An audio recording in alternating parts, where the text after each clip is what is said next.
दोस्तों, नागपुर हिंसा के करीब 6 दिनों के बाद अब वहां से कर्फ्यू जो है कई जगहों से हटा दिया गया है। मतलब स्थितियां सामान्य होती हुई दिख रही है, लेकिन इस बीच एक बड़ी अपडेट है। जो मुख्य आरोपी नागपुर हिंसा में बताए गए थे, फहीम, उनके घर अब बुलडोजर चला जा रहा है। दोस्तों, वो तस्वीर आपको हम दिखाएंगे। और नागपुर में कई ऐसे हिंदू अभियुक्त भी पकड़े गए थे जिन्हें 3-3 हजार रुपए देकर, मतलब जुर्माना उनसे वसूल कर उन्हें बेल मिल गया। लेकिन देखिए मुसलमानों के खिलाफ कैसी कार्रवाई वहां पर नागपुर में हो रही है। जी हाँ, फहीम जो मुख्य अभियुक्त हैं, उनके घर पर अब बुलडोजर जो है, योगी मॉडल जो है, वो लागू हो रहा है। बजाते इसका ऐलान यानी अनाउंसमेंट जो है वो कर दिया गया। दोस्तों, आपको एक और वीडियो हम दिखाएंगे। सुधांशु त्रिवेदी, भारतीय जनता पार्टी के चाणक्य, मतलब जिनके मेमोरी का एग्जाम्पल दिया जाता है, उनको एक सांसद, कांग्रेसी सांसद ने ऐसा लपेटा है कि उनके तोते उड़ गए हैं।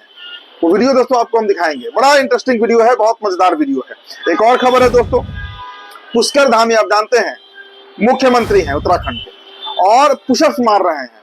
किस खुशी में पुशअप्स मार रहे हैं? पुशअप्स इसलिए मार रहे हैं क्योंकि 70 से अधिक मदरसे जो बंद हुए हैं उसकी खुशी में। देखिए एक वीडियो, एक एक्स का पोस्ट शेयर किया गया है और उस पर कैसा कटाक्ष किया गया है वो आपको हम बताएंगे। दोस्तों, एक और खबर है कि शिमला के एक स्कूल में ईद के दिन जो एथनिक वेयर होता है, मतलब जो पारंपरिक पोशाक होता है, हर पर्व त्योहार में पहनाया जाता है। नवरात्रि में बच्चियों को देवी बनाया जाता है, जन्माष्टमी में बच्चे जो है वो कृष्ण राधा बनते हैं, अब जानते हैं रामनवमी में भगवान राम बनाते हैं। तो उसी तरीके से दोस्तों ईद का जो त्योहार है उसमें बच्चों के लिए एक पोशाक का कोड दिया गया है कि ये पोशाक पहनना है। अब देखिए उस पर हिंदूवादी संगठनों को कैसा मिर्ची लगा, तरह तरह के उस पर बात कहे जा रहे हैं।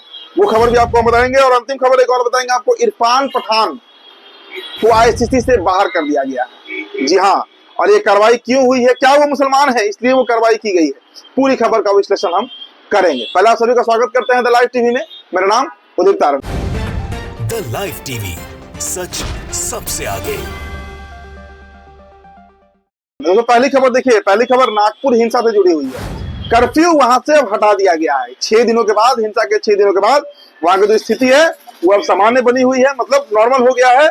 और उसके बाद अब वहां से कर्फ्यू को रिमूव कर दिया गया है। चलिए, लेकिन बड़ी खबर देखिए, बड़ी खबर क्या है? बड़ी खबर है कि जो मुख्य अभियुक्त है, नोटिस जारी किया गया है कि नागपुर हिंसा के आरोपी फहीम के घर चले बुलडोजर।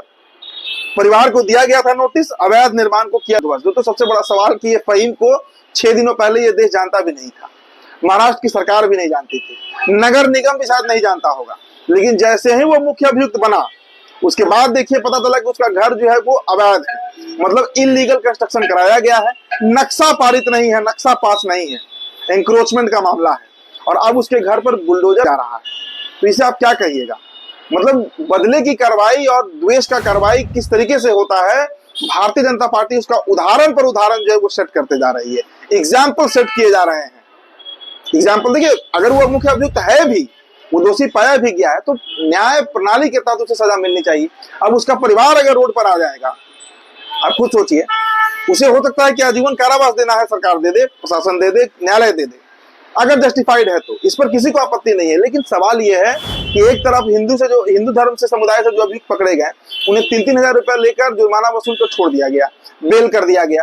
ऐसा तो नहीं है कि नागपुर हिंसा हुआ वहां पर सिर्फ मुसलमान ही जो थे वो मतलब तोप चला रहे थे, थोड़े कोई बाजीराव सिंघम बने हुए थे, वो लोग सभी समुदाय के लोग थे। क्योंकि औरंगजेब का मामला था, हमने कई तस्वीरें देखी जहां पर वो जो चादर जिसपे कुरान की आयतें लिखी गई, जिसको जलाया गया, फाड़ा गया, आग लगाया गया, कौन लोग थे? मुसलमान तो नहीं कर रहे होंगे, लेकिन वो लोग की गिरफ्तारी कब होगी?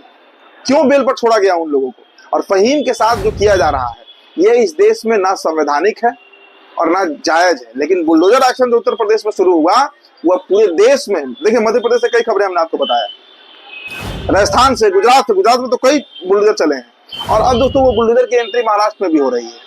महाराष्ट्र में भी फहीम के घर पर बुलडोजर जारी कर दिया गया। तो अब आपको खबर बताएंगे हम हिमाचल प्रदेश की। ड्रेस कोड जारी किया गया है ईद पर। देखिए जो ये व्हाट्सएप का ग्रुप का एक जो कोड डाला गया है वो है कि dress code any kurta pajama with any small cap, lunch box में रोटी और पनीर, सेवई और ड्राई फ्रूट्स। देखिए ये ईद की पारंपरिक पोशाक है और पारंपरिक भोजन है। सेवई तो हम भी खाते हैं, आप भी खाते होंगे ईद पर। तो वही स्कूल ने कहा कि भाई जिस तरह रामनवमी पर, जन्माष्टमी में, नवरात्रि में, हर पर्व पर कई मुस्लिम बच्चे हैं, मैंने देखा है, जो कृष्ण का पोशाक पहनकर जाते हैं, नाटक करते हैं, तो वहां पर तो किसी को आपत्ति नहीं होती। लेकिन एक दिन आया ईद, और साल में एक ही बार होगा, और उसके बाद देखिए कि किस तरीके से इसको लेकर अब देखिए अजय शर्मा क्या लिखे हैं। अजय शर्मा यूजर है एक्स पर, उन्होंने लिखा है कि ये फरमान शिमला के एक बड़े स्कूल में हिंदू माता पिता के लिए है जिनके बच्चे ऑकलैंड स्कूल में पढ़ते हैं। स्कूल का फरमान है कि 28 तारीख को हिंदू बच्चे मुस्लिम पहनावे में स्कूल आए। स्कूल का हिंदू बच्चों को अब्दुल्ला बनाने की पूरी तैयारी चल रही है। क्या इस तरह का फरमान हिंदू त्योहारों में मुस्लिम और ईसाई छात्र और छात्राओं के लिए निकाला जा सकता है? अब इन महामानव को, इस महामूर्ख इंसान को कौन समझाए कि देश के हर एक शहर में जब भी रामनवमी हुआ, जन्माष्टमी हुआ, नवरात्रि है, सरस्वती पूजा है, हर जगह मुस्लिम बच्चे दिखते हैं। मैंने तो आंख से देखा है दोस्तों। इसमें कहीं कोई, भाई वो स्कूल है, एथनिक वेयर है, कल्चरल जो ट्रेडिशन है, देश का हर पर्व मनाया जाता है। लेकिन ये तो शर्मा साहब है, अजय शर्मा, इनको कौन बताए कि इस तरह का फरमान पहली बार जारी नहीं हुआ है, इसके पहले भी कई बार जारी किया गया है। अब दोस्तों आपको हम इरफान पठान से जुड़ी एक बड़ी अपडेट बताते हैं। इरफान पठान, जिन्होंने भारत को कई जीत दिलवाया, बहुत अच्छे क्रिकेटर, मार्वलस क्रिकेटर। अब उनको लेकर विवाद क्या है, देखिए। दरअसल क्रिकेटर इरफान पठान को आईपीएल 2025 के लिए कमेंट्री पैनल से बाहर कर दिया गया है। रिपोर्ट की माने तो पठान को इस बार कई भारतीय क्रिकेटर्स की शिकायतों के कारण नजरअंदाज किया गया है, जो मानते हैं कि इरफान उनके खिलाफ न सिर्फ लाइव कमेंट्री में पर्सनल एजेंडा चलाते हैं, बल्कि अपने सोशल मीडिया अकाउंट पर भी लिखते हैं। बता दें कि 22 मार्च से शुरू हुए आईपीएल 2025 के लिए कमेंट्री पैनल के नामों की घोषणा 21 मार्च को की गई, लेकिन इसमें इरफान पठान का नाम नहीं था, जो रिटायरमेंट के बाद लगातार कमेंट्री कर रहे थे। तो अब जो आरोप लगाया जा रहा है, लेकिन दोस्तों इसका एक और एंगल है कि अगर यह मतलब ये सच अगर स्थापित हो जाए तो आप क्या समझते हैं, क्या मुस्लिम होने की इरफान पठान को सजा दी गई है? अगर सजा दी गई है, क्योंकि वो अगर देखिए पर्सनल अकाउंट है फेसबुक का, एक्स का, तो वहां पे कई लोग कई तरह की बातें लिखते हैं। हरभजन सिंह का विवाद अभी सामने आया था, राम मंदिर को लेकर खूब गाली गलौज हुआ, तो उन पर कहा क्यों नहीं कार्रवाई हुआ? इरफान पठान पर ही पर्टिकुलरली कार्रवाई क्यों हो रहा है? हालांकि देखिए इस खबर की अभी हम मतलब क्लैरिटी से नहीं बता पाएंगे कि मसला है क्या, लेकिन जो बातें कही गई है वो यही कहा गया है कि इरफान पठान को आईपीएल जो 2025 में हो रहा है उससे बाहर किया गया है। अब दोस्तों आपको हम सुधांशु त्रिवेदी का एक वीडियो दिखाना चाहेंगे। दरअसल इमरान प्रतापगढ़ी कांग्रेस के सांसद हैं, एमपी हैं यूपी से, और उनसे लाइव डिबेट चल रहा था। अब उस पर इमरान प्रतापगढ़ी ने तथ्यों और तर्कों को ऐसा घेरा कि सुधांशु त्रिवेदी पूरी तरह निरुत्तर हो गए हैं। दोस्तों मैं चाहेंगे कि वीडियो क्लिप आप देख लीजिए, काफी मजाकिया वीडियो है। भारतीय जनता पार्टी में एक नेता बताइए जो हमें छोड़ के गया हो, बड़ा हो गया हो। अच्छा, आपके यहाँ से छोड़ के जाएं कहाँ? अडवाणी जी बेचारे कहाँ जाते? कोई जगह है क्या? बात तो सही है। जाएंगे ईडी सीबीआई जितना कुछ है सब पीछे पड़ जाएगा, तो इससे है चुप होके बैठे रहो। पहले ही बॉल में सिक्सर। डॉक्टर मनमोहन सिंह, उनकी जुबानी बोल रहा हूँ। प्रणब मुखर्जी जी के पुस्तक विमोचन के समय उन्होंने खुद बोला मंच से क्या कि जब मुझे प्रधानमंत्री बनने को कहा गया तो मैं प्रणव दा के पास गया। ठीक है, समझिए। मैंने कहा प्रणव दा आप मुझसे अधिक योग्य हैं, प्रणव दा आप सबसे अधिक योग्य हैं, मगर मैडम ने मुझे कहा है प्रधानमंत्री बनने के लिए। मैं भी ये मानता हूँ कि आप मोदी जी से ज्यादा योग्य हैं, ज्यादा पढ़े लिखे हैं, ज्यादा डिग्रियां हैं आपके पास, आपको प्रधानमंत्री होना चाहिए, लेकिन आप नहीं है। बोलना बुढ़े, बोलती क्यों बंद हो गई? सबसे ज्यादा डिग्रियां किसके पास थी? मनमोहन सिंह के पास थी ना। बने ना, क्या हुआ? 10 साल अच्छा बताइए फिर। आपके पास भी, आप बन जाइए, बात करिए भाजपा वालों से। आप तो लेने के देने पड़ गए, खत्म गया। चलिए दोस्तों, अब आपको देखिए सुधांशु त्रिवेदी बहुत एंटी इस्लामिक बात करते हैं, बहुत हद तक, मतलब हर बात पर मुसलमानों को खींच कर ले आते हैं और गाली गलौज तक उतर जाते हैं।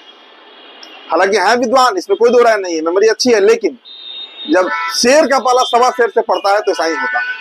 इमरान प्रतापगढ़ी ने घेरा, बखूबी घेरा, लपेटा और पटक भी दिया। चलिए दोस्तों आपको अब अगली खबर बताते हैं। देखिए तेलंगाना की खबर है।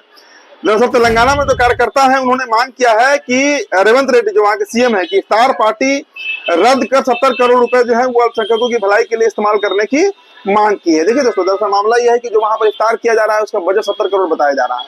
तो जो अल्पसंख्यक समुदाय के लोग हैं उनका कहना है कि राज्य सरकार जो है वो इतना बड़ा अमाउंट खर्च करे, उससे अच्छा है कि इस पैसे को जो अल्पसंख्यक के गरीब बच्चे हैं उनके वेलफेयर के लिए यूज किया जाए, उनके विकास के लिए, उनके ओवरऑल डेवलपमेंट के लिए इस पैसे को अगर इस्तेमाल किया जाए तो वो ज्यादा अच्छा रहेगा। दोस्तों आपको पुष्कर धामी की खबर बताते हैं। देखिए उत्तराखंड में लगातार मदरसा जो है वो गिर रहा है, बंद किया जा रहा है, सील किया जा रहा है। अब देखिए दोस्तों दीपक शर्मा ने दरअसल शेयर किया था कि 70 मदरसे सील, 360 से ज्यादा घुसपैठियों को बाहर करने के बाद उत्तराखंड के पहलवान मुख्यमंत्री पुष्कर धामी जी पुशअप करते हुए, गजब का जोश और गजब का हौसला, मतलब मदरसे बंद करा दिए तो ये पुशअप मारने लगे हैं साहब, और ये मुख्यमंत्री है।